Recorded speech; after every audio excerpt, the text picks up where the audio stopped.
morning, students. Today we are going to start with a new concept which belongs to the production possibility curve. Yes.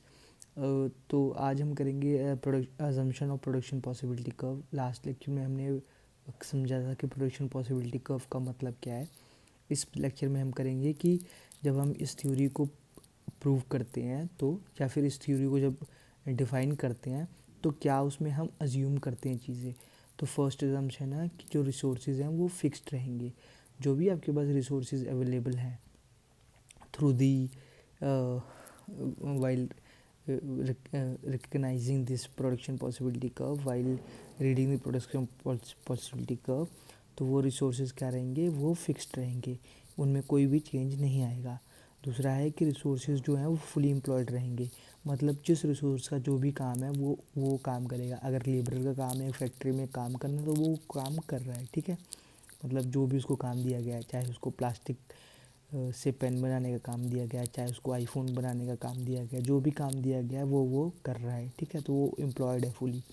तीसरा assumption है कि resources जो हैं वो fully utilised हैं, मतलब और एफिशिएंटली यूटिलाइज्ड हैं. मतलब जितने भी रिसोर्सेज गिवन है, राइट, वो एफिशिएंटली यूटिलाइज हो रहे हैं, उनकी ऑप्टिमम प्रोडक्शन आ रही है, राइट. वो बेहतर ढंग से अपने काम को कर रहे हैं और बेटर ढंग से वो यूटिलाइजेशन में उनका यूटिलाइजेशन हो रहा है. ठीक है. चौथा असम्पशन ये है कि टेक्नोलॉजी है वो कांस्टेंट रहेगी. इसमें कोई एआई इंटेलिजेंस या फिर कोई न्यू टेक्नोलॉजी नहीं इंट्रोड्यूस हो रही. जो टेक्नोलॉजी पहले थी, जो टेक्नोलॉजी कंपनी के पास अवेलेबल है, वही टेक्नोलॉजी हमेशा रहेगी, right. The fifth assumption, the resources are not equally efficient in production of all good.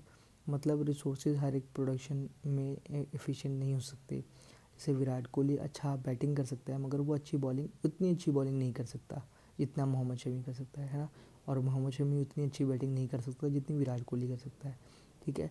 तो मतलब जिसका जो काम है वो काम बेहतर ढंग से करेगा, और अगर उस काम से हट के उससे दूसरी किसी काम में लगाया जाएगा तो कॉस्ट ऑफ प्रोडक्शन किसी भी कंपनी की हाई चल जाएगी. मतलब thus if resources are transferred from production of one good to another तो कॉस्ट इंक्रीजेज. मतलब किसी एक प्रोडक्शन में जो रिसोर्सेज हैं, अगर वो उनको ट्रांसफ़र किया किसी एक प्रोडक्शन से किसी दूसरी प्रोडक्शन में, ठीक है, तो क्या होगा कि जो वो काम तो करेंगे मगर जो एफिशिएंसी है वो नहीं हो पाएगी, जिसकी वजह से क्या होगा कि आपकी कॉस्ट ऑफ प्रोडक्शन हाई चली जाएगी. इस चीज़ को हम बोलते हैं मार्जिनल अपॉर्चुनिटी कॉस्ट इंक्रीजेस. ठीक है. तो ये 5 असम्पशंस थे. आई होप आपको समझ में आ गए होंगे. और अगर कुछ भी प्रॉब्लम्स आती हैं इनमें तो please do write me to the description box. I will definitely reply it. And या आई मीन दैट्स ऑल.